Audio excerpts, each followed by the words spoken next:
let me know. So in this particular section, we see the examples of various peel packages here, and this machine right over here seals them. All right, so let's say let's do a little example over here. All right, as to how it works. All we have to do is just, take this, cut it to size. Our instrument would fit inside.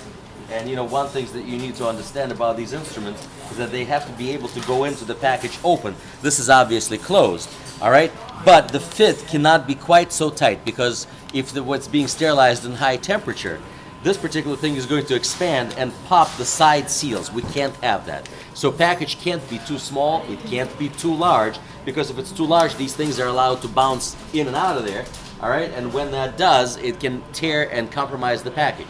All right. If the package is compromised, there is no sterility.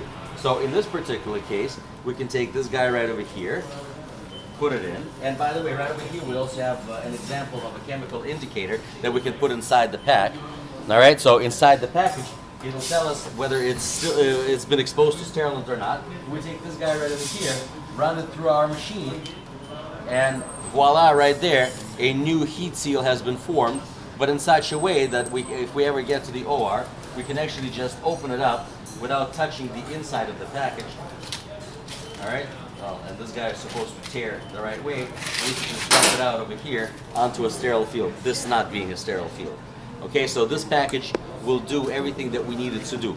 As you can see, this is an example of a paper-plastic combination. All right? We would not use paper-plastic combination in some of our other low-temperature sterilizers, but it would work well for ethylene oxide and for steam sterilization. The bottom or paper side of the package has to go down, while the plastic side will have to face up, even though the instructions tell us in general that the package ought to stand on its side. The reason why we might want to put it on the paper side down is that the steam, once it condenses again, has to drain, and it's not going to penetrate out of the package if it's facing the plastic side down, because steam wants to go down. And if it does, it has to be turned this way or on its side.